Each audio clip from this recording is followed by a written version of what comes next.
Today we're going to be talking about classical conditioning. As you probably know, classical conditioning is part of the learning perspective in psychology.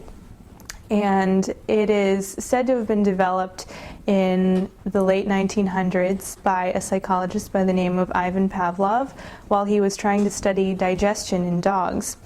What he came up with instead was a system of associative learning by which a dog could be conditioned to behave a certain way if the desired behavior was paired with another stimulus.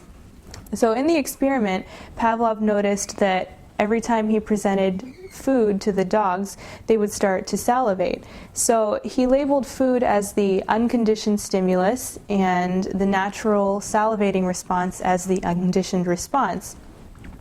Next, Pavlov noticed that if he rang a bell repeatedly while he presented the dogs with food, the dogs would start to salivate every time they heard the bell.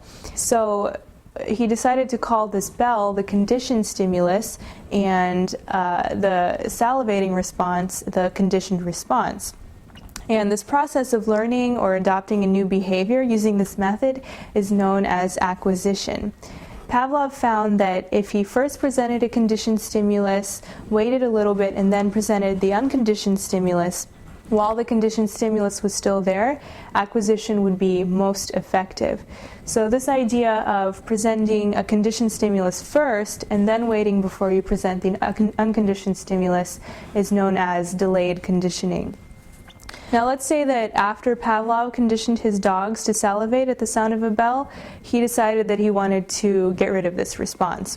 He would probably go about doing this by presenting the conditioned stimulus without the unconditioned stimulus several times so that the dogs would no longer associate one with the other. This is usually called extinction. Now sometimes, and psychologists aren't entirely sure why this happens, a conditioned response will reappear after it has been eliminated, something that behaviorists refer to as spontaneous recovery.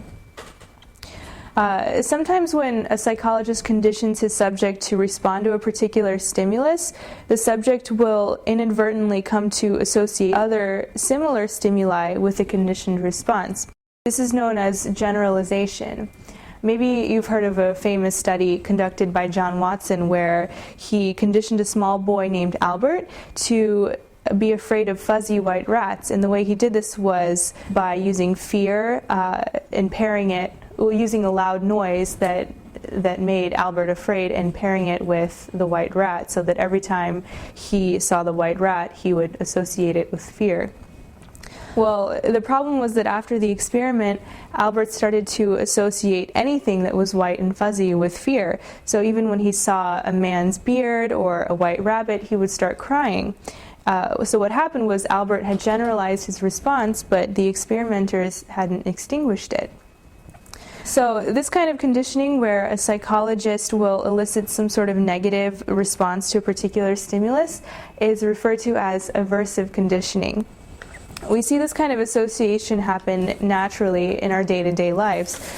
Maybe you've had an experience with a pet cat where your cat bit you or scratched you and you started to associate all cats with pain. Now, the thing about aversive conditioning is that it doesn't necessarily work in all situations. Researchers have actually found that we're biologically predisposed to accept certain associations above others. For example, we're more likely to develop a taste aversion if we pair food with something that makes us sick or nauseous than we are if we pair the same food with a loud noise or shock. So let's review classical conditioning a little bit.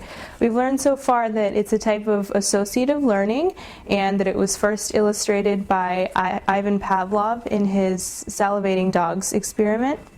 And in a typical process of conditioning, an unconditioned stimulus is paired with a conditioned stimulus in order to elicit a conditioned response. We can break this association in a process known as extinction, or we can delay acquisition by first presenting the conditioned stimulus, waiting, and then presenting the unconditioned stimulus. And if we want to condition someone to fear or avoid something, we're practicing aversive conditioning. And we know that certain aversions are easier to instill in humans and animals than others due to biological predispositions.